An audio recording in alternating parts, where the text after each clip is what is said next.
Welcome, everybody, to lesson number 4 of your sales certification training with Mike Archer. How you doing today, Mike? Hi guys, I'm well, Amanda. Thanks for asking. Things are going well, and we are now in lesson 4 of the sales training manual. And half of sales training, if you'll notice, has to do with the relationships. It has to do with how we identify them, how we react to them, what happens when we get under stress, how we can maintain positive relationships. And lesson 4 is the culmination of all of that. And then the lessons 5, 6, and 7 is the actual sales process itself. So everybody should be on page 16. And now that we have all of this information, how do we start putting it to use in our client calls, in our personal relationships, and everything we're doing? So what I want you to, the first thing I want you to do is I want you to go to page 16 where it says interpersonal climates. An interpersonal climate is nothing more than what is the state of the relationship you're in with the person that's sitting in front of you. And ideally, what we're trying to do is we want to maintain a positive interpersonal climate. And you'll hear me call them IPCs throughout the rest of this this lesson. So essentially, I'm great, you're great, let's move along, let's see if we can work together and accomplish something really good. A non-productive environment where you're starting to feel like things aren't quite clicking the way you would like, you sense some indifference or disapproval, that's when the conversation starts to break down and you're not really sure how to handle that. Sorry about that. I'm getting over a lingering cough here. So we're going to address that later on. And then finally, there's a destructive IPC where arguments rage and everything goes kablooey and you walk out or they walk out and it's not good. You've lost a sale, you've lost a friend for whatever reason. So what we're going to try to do today is show you how you can manage these situations and maintain a positive interpersonal climate. So the first thing that we're going to do is go to the bottom of 16 where it says an initial benefit statement. Now we're just talking about sales here, not personal relationships. So when you walk through your client's door, you need to have a reason for being there. Why are you there? And you're going to need to tell your client that. And so there's 3 C's involved in an initial benefit statement. They need to be crisp, they need to be clear, and they need to be concise. Now, again, every time you see examples in the manual that are in italics, those are my words. So, I mean, if you like my words, great, use them. But this is designed, the art of selling is using your own personality. What I'm showing you here are the steps, the science of selling, the 36 or 37 different skills that we're trying to teach you to help you move your sale along. But using your own words and your own personality style, that's the art of the sale. So I'm just going to read you mine and you can get an example.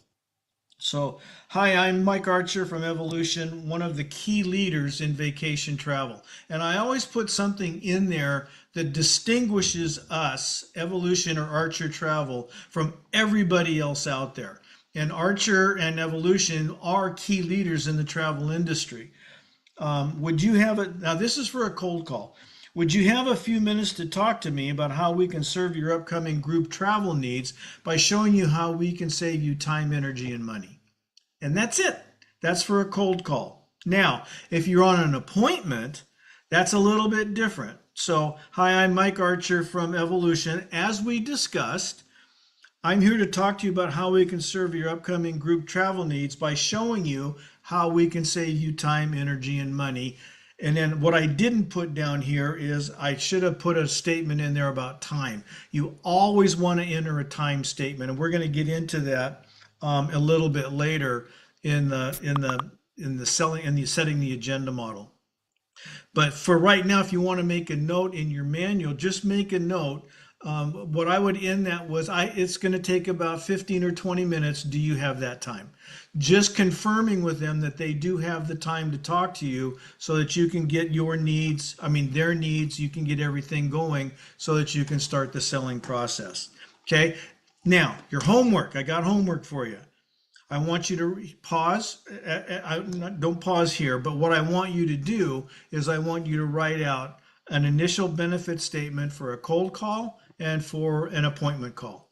Okay? All right. So now, how do we get that going? It's called the conversational circle. And this, if you learn no other skill in this course, learn this one. The conversational circle is how I call it the little engine that could. This is what you're going to be doing all through your selling process. All right. So I want you to look at the paragraph right under the conversational circle. So what's going to happen? How this works is the conversation can start either way. Either you ask them a question or they make some sort of a statement to you. Doesn't matter how the conversation starts. But either way, if you ask a question, you wait for them to make a statement and then you give feedback. And we're going to, at the very end, we're going to talk about the different kinds of feedback that you give to somebody to let them know that you're hearing them and understanding them. All right. The purpose for this is that it allows both sides to talk. All right. There's something called telling tension that we're going to get into, but the conversational circle always goes like this. And this is the back and forth where most people get lost. Excuse me, getting lost is not the right term. What most people don't understand is that in sales, it's really critical that your client, that you hear your client and you understand what they're saying. And at this point, you should have a notebook out, or I'm going to show you in lesson 6 some different forms you can have to help you when you're taking your notes and help keep yourself organized. So I've developed one through the sales training. I didn't develop it. Conrad Elness developed it in this sales training course. And then Archer Travel has developed one specifically for your travel needs. And then in that session, Amanda will show you where you can go find them. So they make a statement or you ask a question and then you give them some sort of feedback. All right. So there are 3 critical components to keeping this selling process on track. One is the conversational circle. The next one is telling tension. The conversational circle is designed to help telling tension. And the other one is to help avoid what's called lock on, lock out. And we're going to get into all of that. All right. So telling tension, I'm going to skip over neurolinguistics. It's not critical, other than it helps you understand how people process information. And they do it non-verbally. All right. So there's 3 ways people can process information: through their eyes, through their ears, and through the rest of their senses. So visual, auditory, kinesthetic. Personally, I'm a visual and a kinesthetic learner. In order for me to learn something and have it stick with me, I've got to see it and I've got to get my hands on it. If you try to tell me how something is done, my eyes just roll up in the back of my head and you've lost me. All right, so how you can identify which type of learners these people are and how they process information. When you ask them a question, watch what their eyes do, right? Visual learners, their eyes usually will go up. Auditory learners, they'll look side to side, usually. And kinesthetic learners will look down, mostly to the right, but for sure they will look down. And then pay attention to the words that they use. I see what you're saying. Oh yeah, I hear that. Or that doesn't feel right to me. That gives you clues as to how they like to learn. So you can study more about that. And there's all kinds of stuff on the web that you can, if you're really interested in this, you can go find. All right, so telling tension. Telling tension is the desire to talk before we're ready to listen. And this is critical. And managing the telling tension is the single most important thing you can do in this conversation. And what the conversational circle allows you to do is to balance. It allows both sides to talk while maintaining that telling tension. Now, here's the key to this. Because remember, selling is in two parts. It's finding out what they want, and then it's telling them how you can help them get what they want. So on the first part, you're asking a ton of questions. So you right of the line, drivers and expressives, you're going to have to manage your telling tension because you have a strong desire to talk. All right. So what happens is, and you have to resist this with every fiber of your being. You in selling, what most people do is they hear a need, they speak to it. They hear a need, they speak to it, and it's not a smooth way to go through the process. And that's what a lot of right of the line people will do. They'll hear a need and they will immediately try to sell to it rather than hearing the whole story. And that's your job. Your job is to get the whole story before you tell them how you can help them. All right. So you see the little grass that says my tension, their tension, and the task at hand. The task at hand is to manage the telling tension. And you do that by listening to their statement, giving them feedback, and then answering their questions. All the while, you're making crazy notes. Now, the second part of this that we're going to get into later is when you finally make the presentation, this is where the analyticals and the amiables struggle a little bit because they are natural listeners. And when they come in, so presenting, making a presentation or a quote might be a little bit of a challenge for them because they have a desire more to ask questions than to make statements. So there's a balance in there, and this is how you use your versatility in the sales call, is to balance the telling tension and your needs versus the needs of your client. Telling tension is like walking around with a rock in your shoe. Have you ever had a rock in your shoe? Nothing happens. Nothing happens until you stop, take that rock out of your shoe, and go on your way. And that's exactly what telling tension is like. All right, now, this is critical and you really need to pay attention to it. Have you ever had that rock in your shoe and you're walking along with somebody and you've got the rock in your shoe and they're talking and you don't hear them because you got the rock in your shoe? That's like what telling tension is. It's called lock on, lock out. The rock is in my head and I am so focused on what I want to say that I'm not hearing a dang thing that you are talking to me about. I've locked on to what I want to say, so I have locked out what you are talking to me about. And it happens, and it's going to happen even though you know about it. It's still going to happen. It's just part of who we are, especially right of the line people. So I want you to marry up. I want you to draw a direct line. So over on page 17, I want you to look at lock on, lock out, and then I want you to look at telling tension, the two subheadlines on 17. I want you to circle telling tension, I want you to circle lock on, lock out, and I want you to draw a line connecting the two because they are very definitely married. If you don't manage the telling tension correctly, they are going to go into lock on, lock out. It's critical that you understand that. Also, if you don't, this is on the test. If you don't marry these two up in the test, you're gonna miss the question. I can't emphasize this particular point strongly enough. Telling tension and lockout is key. All right, so now let's talk one more thing before we move on to meta talk. Let's talk one more time about what generates telling tension. And you can see it over on the right-hand side of 17.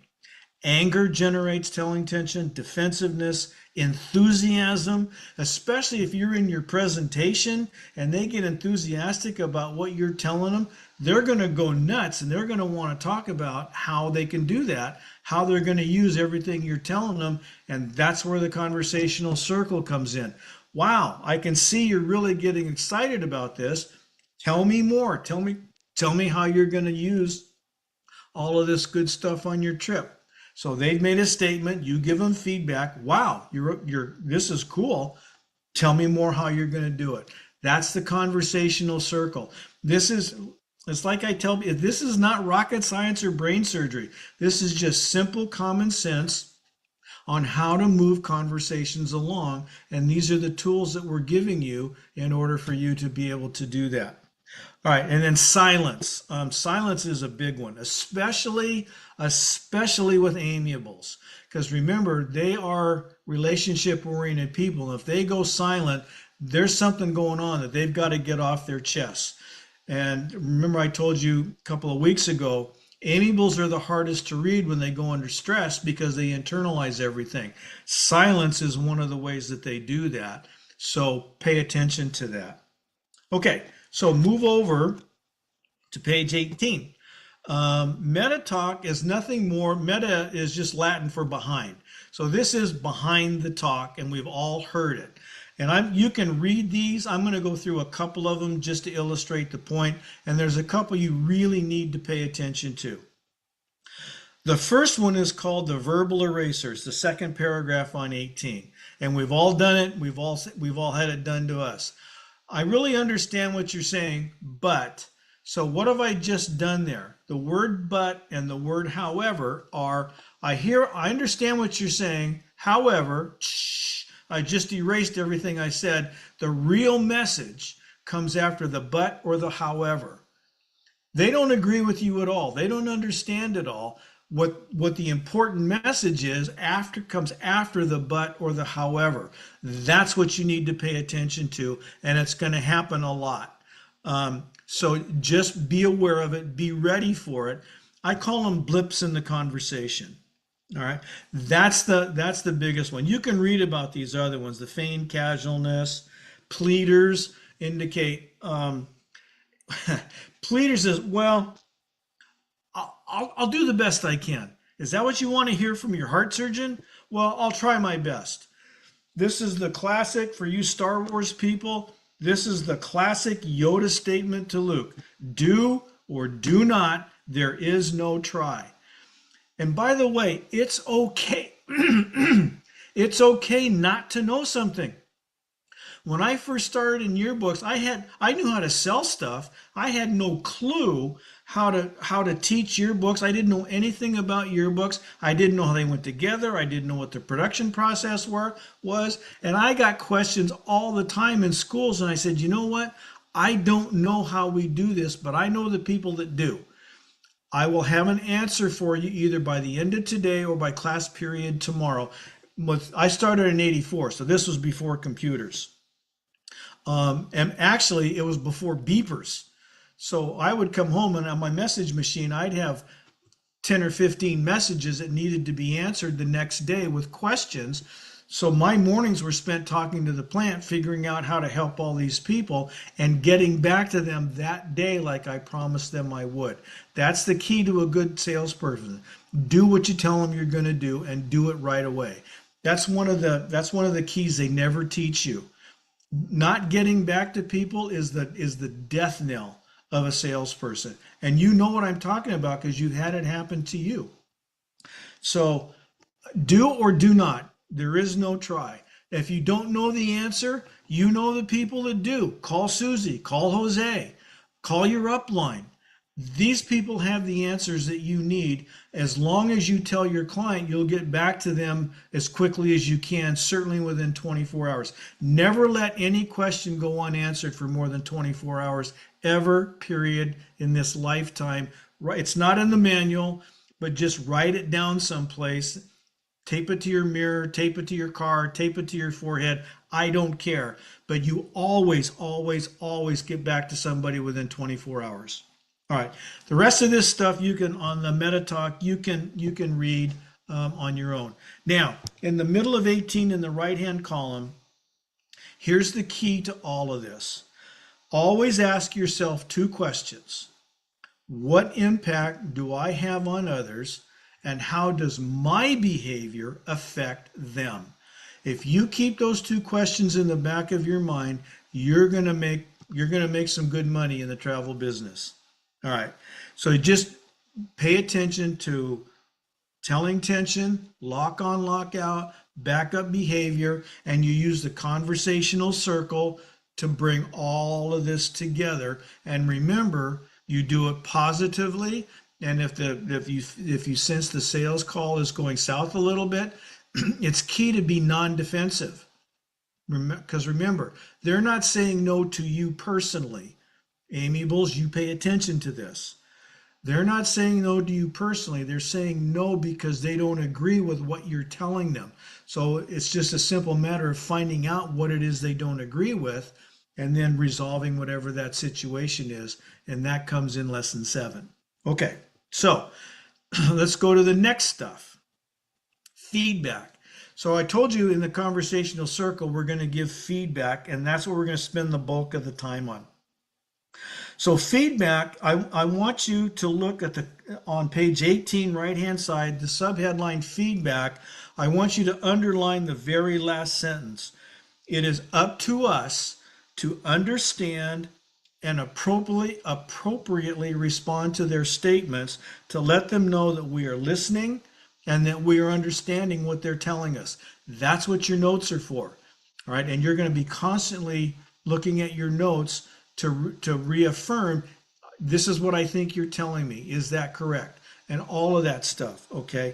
It's up to us to understand and appropriately respond, letting them know we're listening and understanding what they're telling us. It's on the test. Make a note of it. I don't know why, but a lot of people ignore this. They don't see this. All right.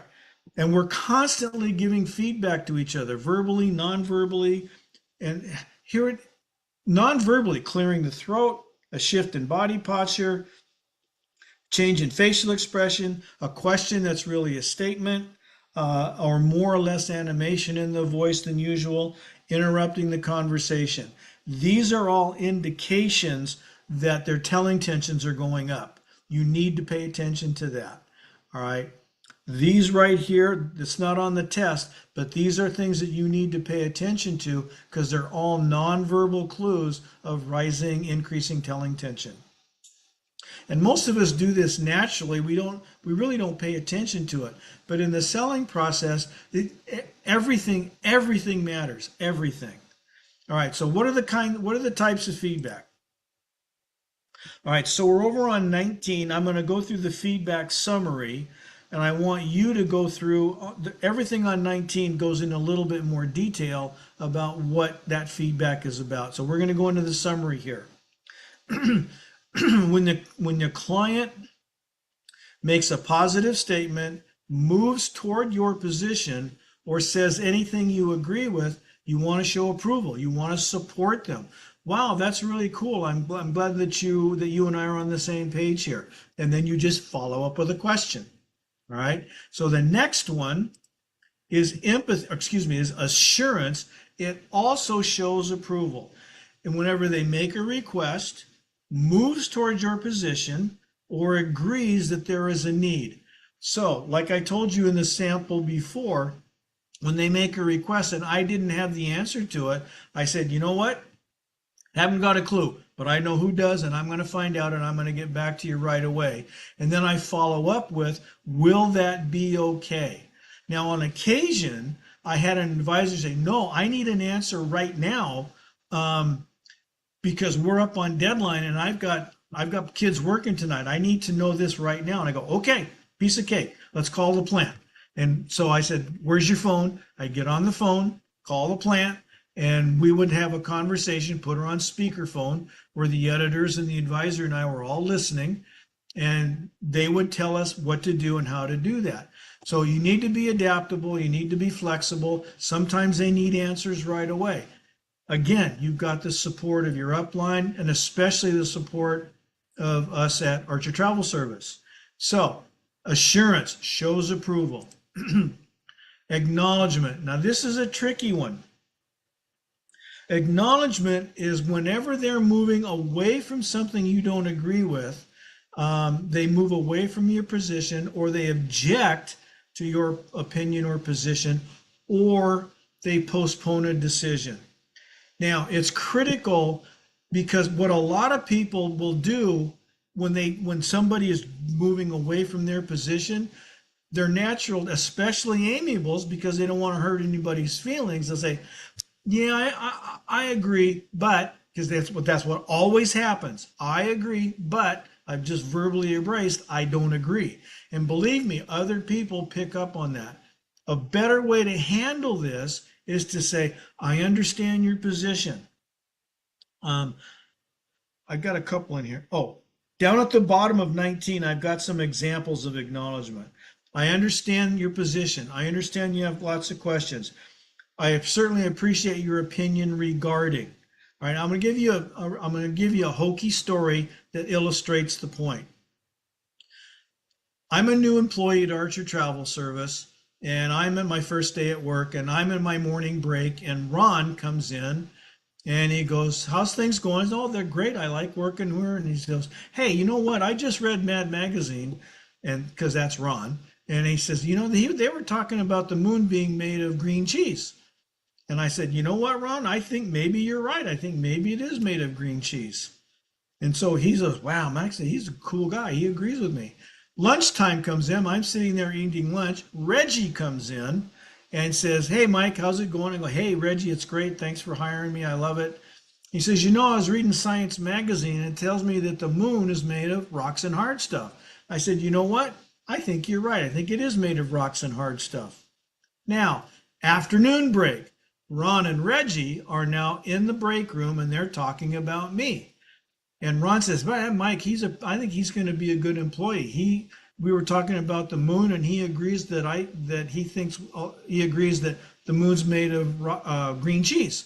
And Reggie goes, "Well, that dirty, no good so and so. At lunchtime, he told me he agreed with me that it was made of rocks and hard stuff." Now, having done that, what is going to be their attitude toward me? I've lost my trust. I've lost my accountability. I've lost any faith or that they could trust what I was going to do going forward. I basically pretty much ruined both relationships. Had I told Ron, "That's an interesting position. I'm not sure I can get there with you, but I appreciate you telling me about it. Can you?" And then I might ask him a little bit more question. But now in the afternoon break, they talk about me, and Ron knows I don't agree with him, and Reggie knows I agree with him. Now what are they going to think about me? The same things happen. That same thing happens if you fail to acknowledge somebody moving away from your position, you're going to your trust value is going to go south pretty quick, because at some point you're going to have to come back to them and say, "I've got a little bit of a problem with what we talked about the other day." So by agreeing with them, all you've done is you push the problem down the road a little bit. Can't do that. Whenever somebody moves away from you, you've got to sit there and deal with it, talk about it right there on the spot, because otherwise it's going to get worse in a hurry. It's just acknowledgement is critical. Okay, empathy. Empathy shows acceptance. Especially, have you ever talked to a client and they just had the worst trip in the entire history of travel on the planet? Whenever somebody complains or they show some sort of a strong negative emotion, or they relate some sad or unfortunate experience that happened to them, your best man is just, "Man, I'm really sorry that happened. Can you tell me a little bit more? Because I want to make sure it doesn't happen when you travel with us." So you got to you and when something like this happens, you've got to bleed those emotions dry. You've got to get every ounce of emotionality that they have out of them so that you understand the depth and the complexity of what they're talking about. All right, and then the last one is restatement. Remember I told you about lock on, lock out? Restate is a great way is a great way to cover yourself. So you restate whenever you want to buy time or you want to clarify a point or a position and to prevent backup behavior. So restatement goes, "If I'm hearing you correctly, then this is what you're telling me. Is that right? And then you just wait for their answer. Or the other way you could do is say, okay, so to what I want to do is I want a summary. You've told me this, and this. Is that true? Is that correct? Is this where we're headed? Yes, it is. No, it isn't. Then you give them the other feedback and say, okay, so somewhere I missed the boat. I want to make sure that I'm understanding everything you're telling me. Let's go back over and review this so that we are on the same page going forward. And that's all restatement is. All right. So, holy cow, we're done. And we're actually kind of on time. So, Amanda, are there any questions on what we just covered today? No questions, but we had some comments. Love these trainings, Mike. Great information. Great point. Never thought about that. Been in sales all my life and just wow. So some really great engagement from the travel agents in chat. If you guys have any questions or want to reach out to Mike, give him a call, give him an email. His contact information is on the screen. Mike, you have anything else you want to add? No, I'm just excited to be part of their lives for however brief a time, and I'm looking forward to seeing them next week. Next week actually starts the selling process of asking the questions. So we've been spending our entire time in the first quadrant of getting to know them. All right. So these first 4 lessons all go along with Jose's meet and greet training. Next week we're going to start getting into the second quadrant of asking questions, how to ask them, what kinds of questions to ask, and how you do that going forward. So that's it. So everybody, thanks for sticking around for 35 minutes, and we'll see you next week.